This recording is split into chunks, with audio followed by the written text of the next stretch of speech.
The existence of evil in the world is strong evidence that there is no God.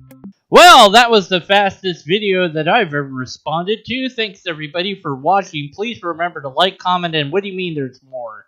Aw, man! So the argument goes as follows. If God exists, and he's all-powerful, and he's all good, and he's all-wise, then evil could not exist. But since evil exists, then one of those four premises cannot exist. Either he is not all-wise, he's not all-good, he's not all-powerful, or he doesn't exist at all. So the argument from evil is essentially that if you have an all-wise and good and powerful deity, that evil negates one of those things. Either it's not all-wise, not all-good, or not all-powerful. And if it's any one of those things, then you cannot have that concept of a deity. You would have to give up one of the three.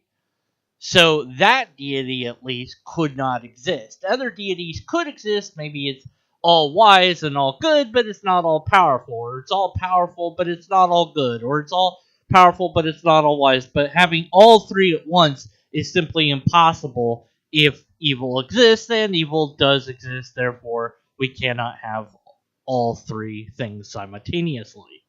Now, in order to negate this particular argument, you'd have to show that you could be all wise and all good and all powerful and still permit natural disasters, suffering, and or anything else that we might call evil. So how are you going to do this? Because we only have humans as the comparison to look at. And I don't know if there's a person, but I'm sure that there is some person who, if you said, look, if you could stop X evil from occurring, would you stop it? That almost everyone would say yes, that they would. If they could stop a volcano from erupting, knowing that that volcano is going to kill living creatures, even just plants, let's just say, that they probably would. It's like, okay, well, I stopped the volcano, and stopping that volcano doesn't cause any problems.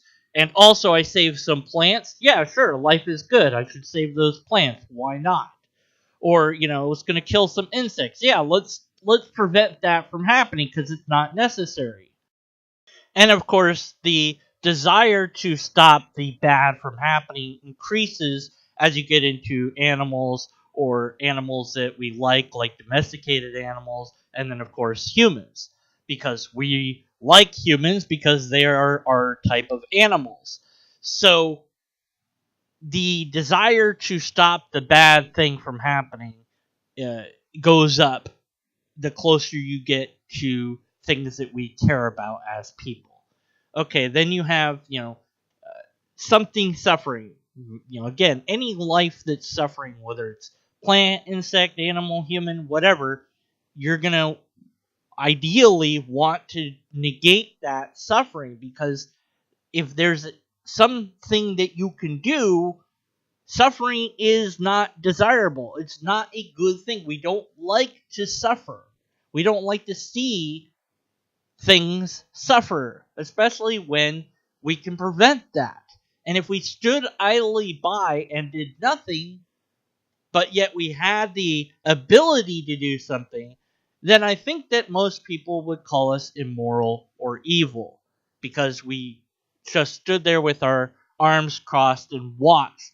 It's like all you have to do to stop the suffering of this person is pull the plug, and their life is extinguished. But instead, you leave the plug in, and they continue to suffer. Well, but they're alive, yes, but they're suffering. And you go, okay, well then clearly the choice is to pull the plug because you want to stop the suffering. But then if a doctor said, look, we've got a cure for the disease that they have, and we could give it to them, and not only will they stop suffering, but they'll be able to live, and we don't have to pull the plug, but you still pulled the plug, or you said, nah, I'm not going to pull the plug, but also, doctor, you're not allowed to give that treatment. because I don't want you to. Or I mean, wouldn't that be evil? Wouldn't that be nasty and vile, despicable, disdainful, just awful beyond all rhyme and reason? Yeah, I think it would be. So you have power, that is the ability to do something about the thing that you're seeing. And you are smart enough to know how to do it. And you're there, and yet you don't do it. So, why? Well, either you were kind of dumb, you didn't really have all the power, or you really didn't care that much. One of those has got to go, because otherwise it's just incoherent what you're doing. You're not doing anything. But see, what if we have a different scenario? We say, okay, by letting that person suffer, this wonderful, beautiful city can be constructed. And this is the tale of Omelas. And in the story of Omelas, you have this wonderful, perfect, utopian city. And there's one person that's suffering, and everyone has to know about that person. And knowing that that person is suffering is what makes the city perfect and wonderful. But people walk away from Omelas. And I would be one of those people, because the ends do not justify the means. The one suffering is one too many. We can find a way, we must find a way to make the perfect city without causing suffering.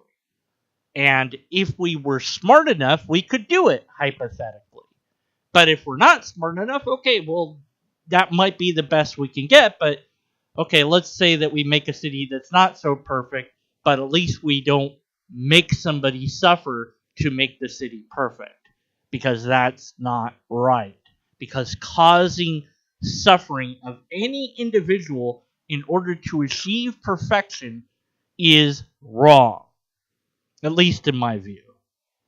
And you've probably seen this argument play out in chat rooms and in the comments of many of these videos. So this is a very strong argument that because evil exists, then either God is not omnipotent or he doesn't exist at all. And the reason why this is a strong argument is because it uses logical reasoning, the same thing we've been talking about on this channel for some 6 weeks now. It uses the effects that we can observe in the world to try and discern the cause of those effects.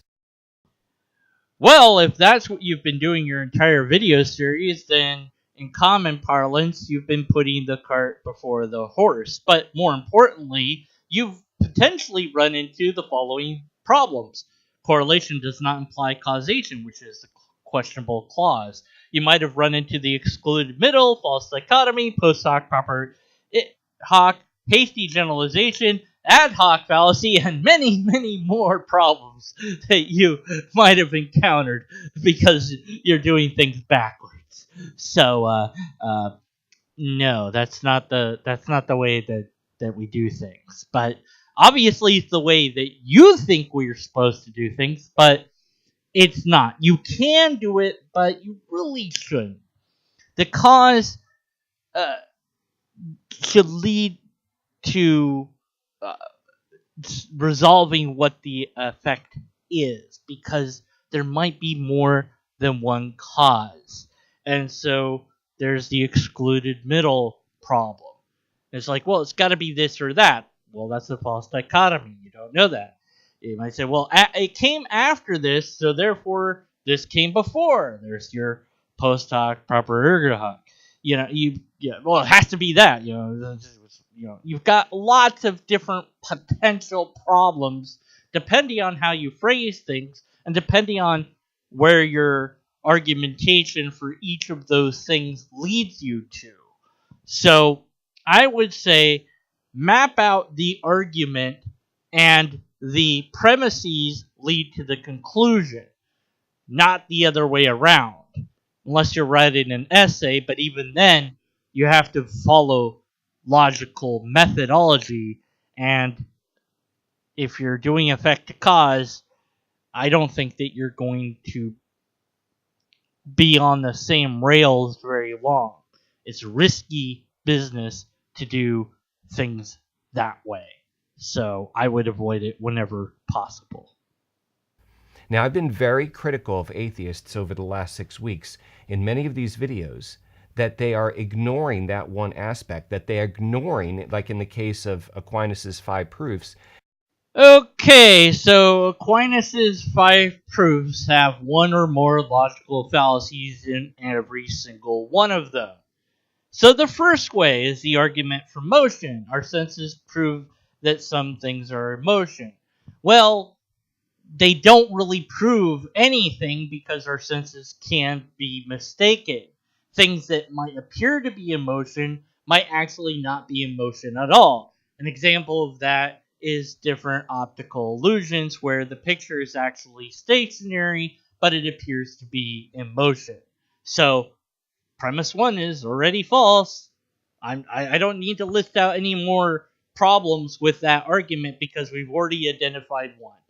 Next argument. The second way, argument from efficient causes.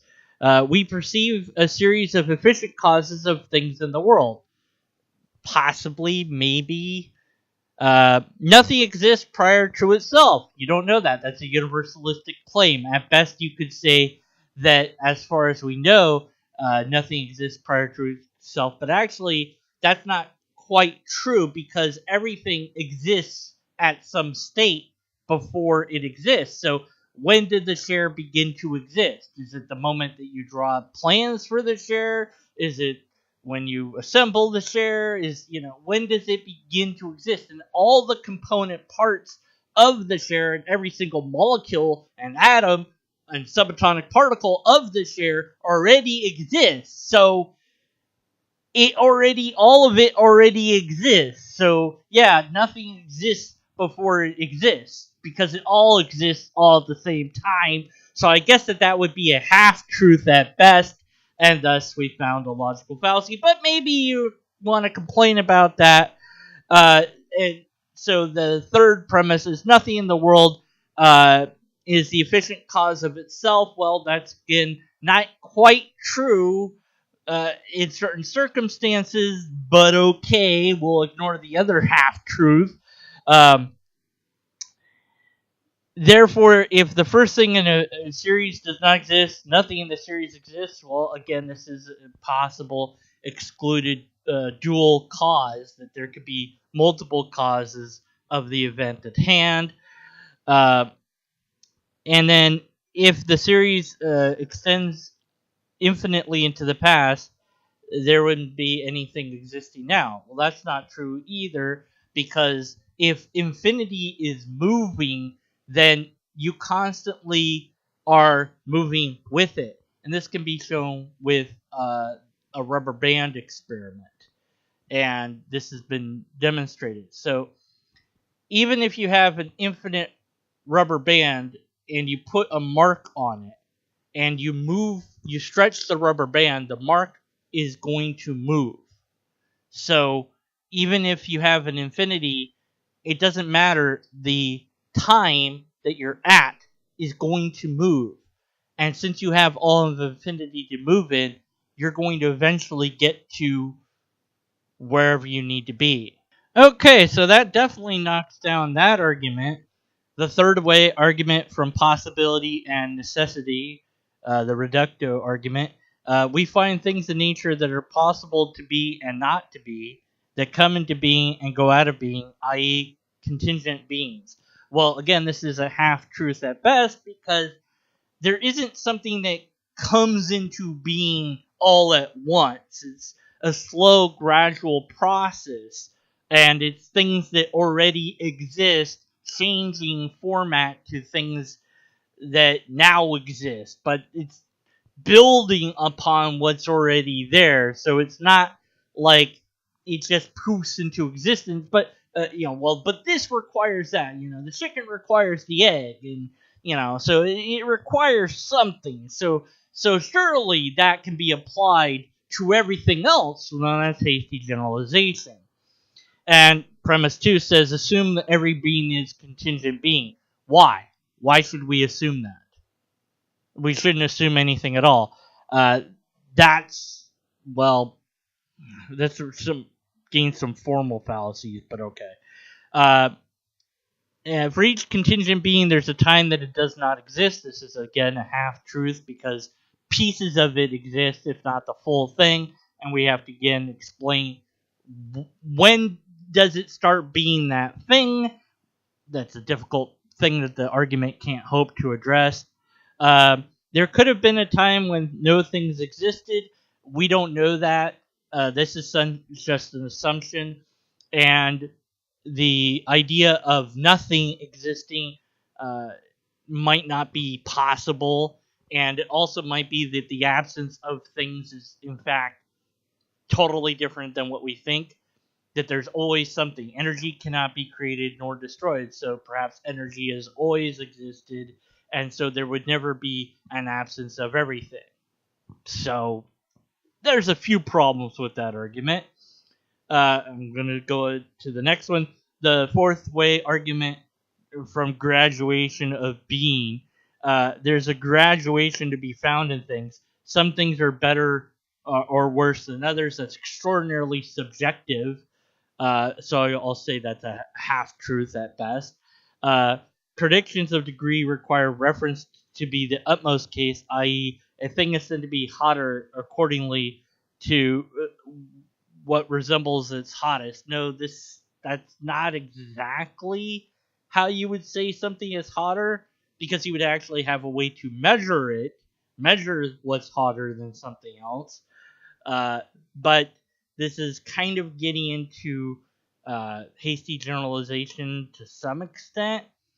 The maximum of the genius in all cause of that genius, whatever. And then there has to be something which is to all beings the cause of their being goodness and every other perfection.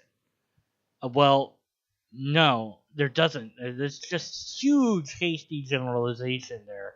And then we call that God. Well, that's an assertion that you've made that wasn't proven through the argument itself, so is a non sequitur. It doesn't matter what you call something, defining something into existence doesn't work. So this argument has many problems as well. The argument from design, I'm going to go ahead and just throw this one out the window.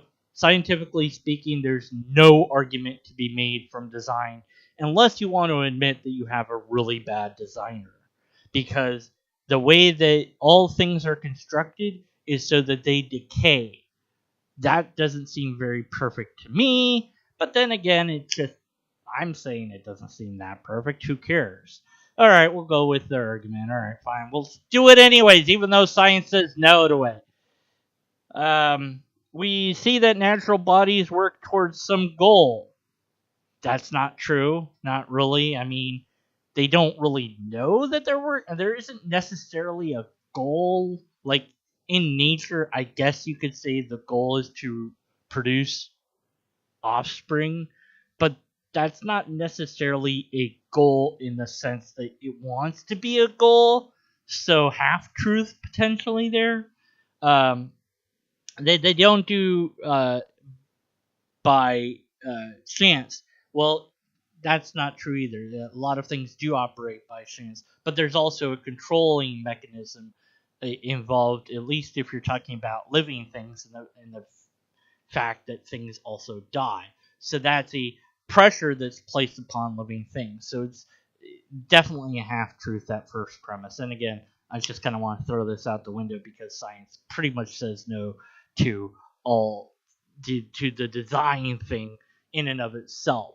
We are not designed in any way that can be shown scientifically.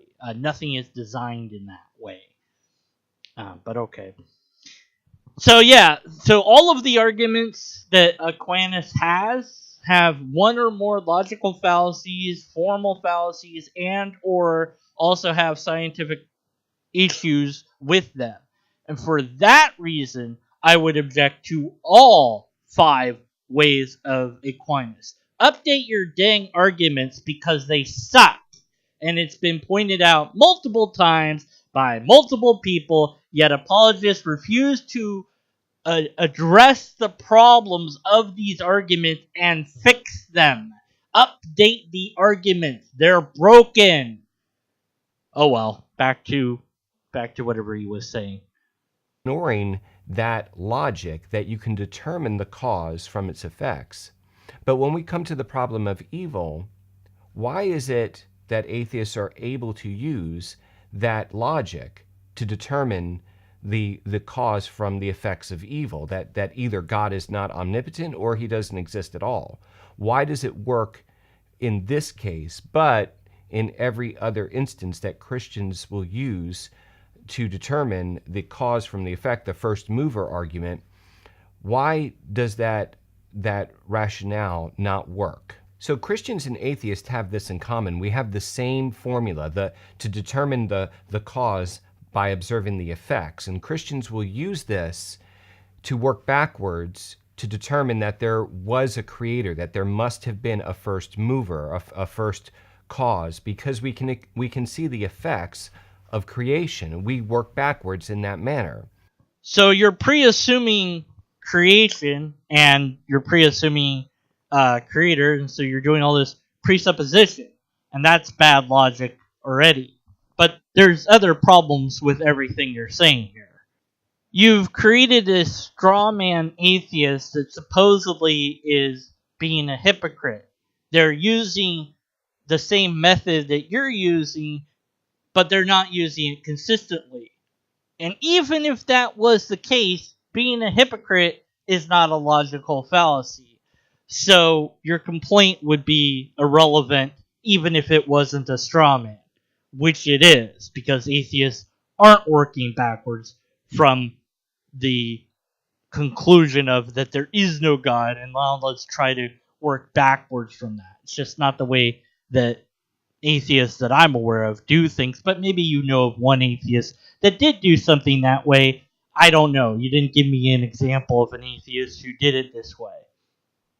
But again, even if you could show me the atheist that did it this way, that doesn't really help your argument. Pointing out that somebody's a hypocrite at best would be an ad hominem attack. You wouldn't be attacking their argument, or it might even be a 2Q. Well, you're doing it as well. You too. You're doing the same thing I'm doing. It's just you're not always doing it. You're being consistent, and you're not forwarding your cause. You're not forwarding your argument. So less complaining about what your strawman opponent is doing, and just present your explanation to why there is evil, bad things going on in the world, and yet we should still think that there is an all-good, all-powerful, all-knowing thing that exists also in the world. We'll see whether or not you're able to do that next time when I further analyze your presentation. I can't call it an argument. There's simply not enough quotes in the universe for that.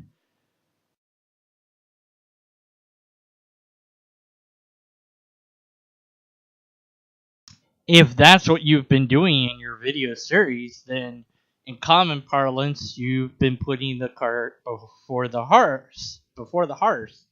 Fucking horse! Horse! Whore! Whore! You've been putting it in a whore!